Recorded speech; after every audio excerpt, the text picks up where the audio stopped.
Audio Jungle. बिस्मिल्लाहिर्रहमानिर्रहीम। हज़रत वादा सूरह बकरा तर्जुमे के साथ, फिर उसके बाद उसकी डिस्कशन। चैनल में दीन और दुनिया के नाम से प्रोग्राम को शुरू किया गया है। दीन और दुनिया में से पहले हम दीन को पढ़ते हैं, दुनिया हमारी साथ साथ चलती रहेगी, वो हम डिस्कशन में उस पर बात करेंगे। अफसर भाई, आज हमारा टॉपिक सूरह बकरा का है। पहले तर्जुमा शुरू करते हैं सूरह बकरा का और फिर उसके बाद उस पर डिस्कशन होगी। बिस्मिल्लाहिर्रहमानिर्रहीम। इसका हमने तर्जुमा अपनी पिछली वीडियो में डिस्कस कर लिया था। अब सूरह बकरा आयत के हिसाब से उसका तर्जुमा। पहले अलिफ लाम मीम, ये अल्लाह की किताब है, इसमें कोई शक नहीं। हिदायत है उन परहेजगार लोगों के लिए जो गैब पर ईमान लाते हैं, नमाज कायम करते हैं, जो रिस्क हमने उनको दिया है उसमें से खर्च करते हैं, जो किताब तुम पर नाजिल की गई है और जो किताबें तुमसे पहले नाजिल की गई थी उन सब पर ईमान लाते हैं और आखिरत पर यकीन रखते हैं। ऐसे लोग अपने रब की तरफ से राह रास्त पर हैं और वही फलाह पाने वाले हैं। जिन लोगों ने इन बातों को तस्लीम करने से इनकार कर दिया, उनके लिए यकसा है, ख्वाह तुम उन्हें खबरदार करो या ना करो, बहरहाल वो मानने वाले नहीं हैं। अल्लाह ने उनके दिलों और उनके कानों पर मोहर लगा दी है और उनके आंखों पर पर्दा पड़ गया है। वो सब सजा के मुस्तहिक हैं। पहला रुकू यहाँ पे ख़त्म। तर्जुमा हमने किताब का वर्ड टू वर्ड पढ़ दिया। अब करते हैं डिस्कशन। इस डिस्कशन में जो पॉइंट्स हम लोग रेज करते रहते हैं या बातचीत करते रहते हैं, दोबारा बता दूं कि ये तफहीमुल कुरान किताब जिल्द अव्वल अबुल आला मौदूदी की तफहीम है। जी अफसर भाई, ये तो हो गया। अब थोड़ा आपकी तरफ से अलिफ लाम मीम ज़ालिकल किताबु ला रैब फीहि हुदल लिल मुत्तकीन, इसके क्या मानी समझ रहे हैं? इसके मानी है कि ये अल्लाह की किताब है, इसमें कोई शक नहीं। अब जैसे कि आम इंसान की, उससे पहले अलिफ लाम मीम भी तो है। अलिफ लाम मीम तो वो मख्फी है, जिस जो अरब में उस ज़माने में राज थी, मुल्तान कहलाता है ये। अरब में ये होता है। उसके फिलहाल जो है सिर्फ अल्लाह उसके मानी जानते हैं। आम इंसान, आम क़ारीन जो है उसकी मानी से मानी नहीं जानते हैं और न किसी कभी उस पर बहस की गई। कुरान में कई मकामात पर अलिफ लाम मीम, हामीम, अलिफ लाम रा, इस तरह के क्या नाम है अल्फाज आयत आई हुई हैं जिनके कोई मानी या तर्जुमे में उसका उसकी कोई उस पर बहस नहीं की गई है। अच्छा, अगर आपकी बात को सही समझते हैं ना, तो हुरूफ़े मुक़त्तियात जो है उनकी तख्ती बनती है। बहुत सी जगहों पे देखा होगा, दुकानों पे है, पुरानी में भी। हाँ, तो उसको तो फिर उसका क्या मकसद है? उसका मकसद ये है कि बाज़ लोगों के नज़दीक ये मतलब ये है, ये उनके जहनों में ये है कि इसको पढ़ लेने से पता, अगर इस पर नज़र भी पड़ जाए तो उनकी किस्मत अच्छी हो जाती है। उस दिन या वो दिन जो है उनका बहुत अच्छा, मतलब जिस काम के लिए भी वो निकलते हैं वो बेहतर होता है। लोहा पुरानी जो है, लोहा पुरानी अक्सर घरों में आप देखेंगे या दुकानों में देखेंगे या ऑफिसेज में देखेंगे। उसका बुनियादी मकसद यही है, जो मैंने कई लोगों से उनसे जब इसका तज़किरा किया, उनसे पूछा तो उन्होंने यही कहा कि इसको इस पर जब नज़र पड़ती है या इसको जब पढ़ते हैं तो हमें जो है क्या नाम है इसके फायदे अल्लाह की तरफ से हमें खुशनुदी हासिल हो जाती है और हमारा उस दिन का काम जो है बखूबी सरअंजाम हो जाता है। अच्छा, ये ठीक है, ये आपको पॉइंट ऑफ व्यू हो गया ना। अभी कुछ लोगों का ये है कि जी ये कोड वर्ड्स हैं कुरान के, ये कोड वर्ड्स हैं जो रूहानी मामलात में इस्तेमाल हो रहे होते हैं। बिल्कुल और वो मेरा भी मकसद यही है इल्मुल एदाब के हवाले से कि मैं जरा उर्दू में जो है और फिर आप छोड़ देते हैं उर्दू में इतना चलो ठीक है।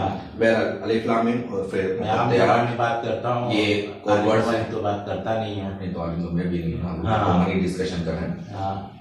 इसको हम आम लफ्ज़ों में कोड वर्ड्स कर लेते हैं और क्योंकि आम आदमी को इसकी नॉलेज नहीं पहुंचनी थी तो इसलिए नबी पाक सल्लल्लाहु अलैहि वसल्लम ने इसको आम आदमी को तफसील से बयान नहीं किया है। तो इसके ऊपर डिस्कशन नहीं, बस ये है तो ये है। अब उसके बाद ये अल्लाह की किताब है, इसमें कोई शक नहीं। अब अल्लाह की किताब जो है हकीकी किताब है, इसको अल्लाह ने जो है इसको क्या नाम है लिखा है।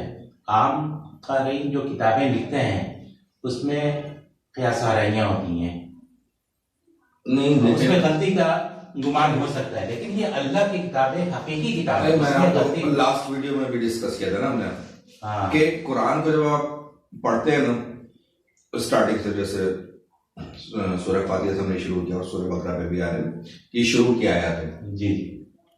तो इसको पढ़ते हुए आपको ये समझना है कि जी आपने एक न्यू मुस्लिम के तौर पे कन्वर्टेड मुस्लिम जो हम कहते हैं या नॉन मुस्लिम होते हैं, तो वो जो सवालात हैं आपने उनके जवाब को देखेंगे कि जो तरतीब है वो इस हिसाब से ही है कि जी वो नए आने वाले के लिए, नए पढ़ने वाले के लिए जो जो सवालात जहन में उतरते जाएंगे उसके जवाब, ये भी एक कुरान का एजाज है, बड़ी बात है कि जी जो सवालात आपके जहन में उतरते जाएंगे ये उसका जवाब आपको साथ साथ देता रहेगा।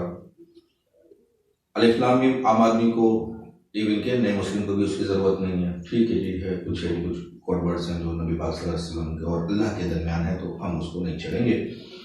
उसके बाद कि अल्लाह की किताब, इसमें कोई शक नहीं है कि मतलब लाजमत एक नए मुस्लिम अगर ये किताब पढ़ रहा है तो उसको मालूम होना चाहिए जी ये अल्लाह की किताब है, तो उसी को समझ के तो उसने लिया। अब इसमें कोई शक नहीं, ये उस बंदे को तो नहीं पता, वो उसको तो भी आगे शक है कि ये अल्लाह की किताब है, लेकिन अल्लाह कह रहे हैं कि ये मेरी किताब है, इसमें शक नहीं।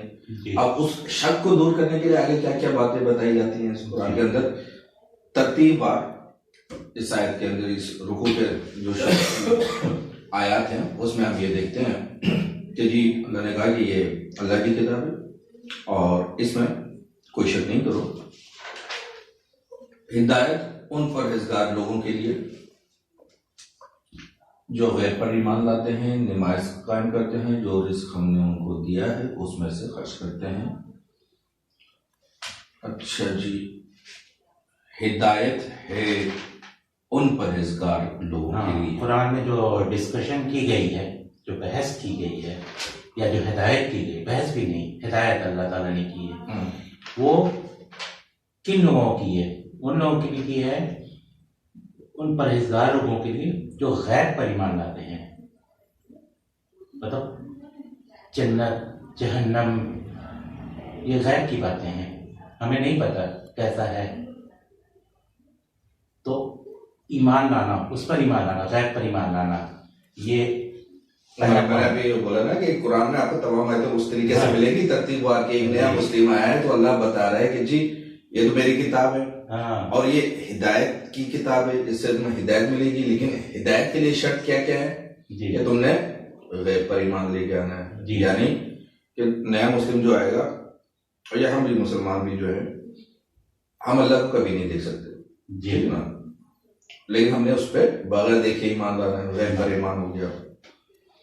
उसके बाद फिर नमाज कायम करनी है जी, जो रिस्क हमने दिया है उसमें से खर्च करते हैं, ये सारी चीजें इसको जमा नहीं करना है। अच्छा, ये आपसे जब आप एक सरसरी नजर में गुजरेंगे तो आपको ये समझ में आएगा, लेकिन जब इसका तज्जिया करेंगे इन आयत का तो क्या आता है ये जहन में बात की है। अब खर्च करने से क्या मुराद है? नहीं, खर्च करना या वो सब तो एक और तो ये सरिसा है जो हम लोग को नजर आ रहा है। असल क्या बता रहा है जो मेरी अपनी थिंकिंग है भाई जी हो सकता है इसके आगे कुछ और भी हो सकता है। और ये भी कुरान की एक बड़ी बात है कि जी हर किसी को उसके ही जहन फहम और उसके हिसाब से वो तशरीह समझ में आ रही होती है। अल्लाह की किताब बता दी, अल्लाह की किताब इस शक में नहीं है। अब ये सारी बातें हो रही हैं कुरान के हवाले से, ठीक है ना, और ये कुरानी हिदायत है। कुरान हिदायत किन लोगों के लिए? जो परहेजगार है, जो गैब पर ईमान लाते हैं। अगर आप परहेजगार नहीं हो, अगर आप गैब पर ईमान नहीं लाते हो और नमाज आप कायम नहीं करते हो, तो जो रिस्क दिया है उसमें से भी खर्च नहीं करते हो, और जो किताब यानी कुरान के ऊपर नाजिल की गई है और जो उससे पहले हैं सब पर ये मतलब ईमान मुझे मिल गई है सब आ रहा है, और आखिरत पे यकीन नहीं करते। अगर वो तमाम चीज़ें मतलब जो ईमान का हिस्सा हैं, गैब पर अल्लाह पर ईमान लाना, नमाज कायम करना, रिस्क दिया है उसमें से खर्च करना, किताब जो भी हैं और हमसे पहले की जो नाजिल हुई भी हैं उन पे, और आखिरत पे यकीन रखना जो हमारा ईमान का हिस्सा है, ये सारी चीजें अगर आप करते हो तो कुरान से हिदायत है। नहीं, ये नहीं है। इसका मतलब ये है कि ऐसे ही लोग रब की तरफ से राह रास्त पर हैं। अभी आप मतलब तमाम जो जो इस चीज को फॉलो करते हैं, जो इस चीज को फॉलो करते हैं, तो ऐसे ही लोग, रब ने कहा है ये, मतलब आम इंसान है कह रहा है ये आप आगे क्या आयतों पे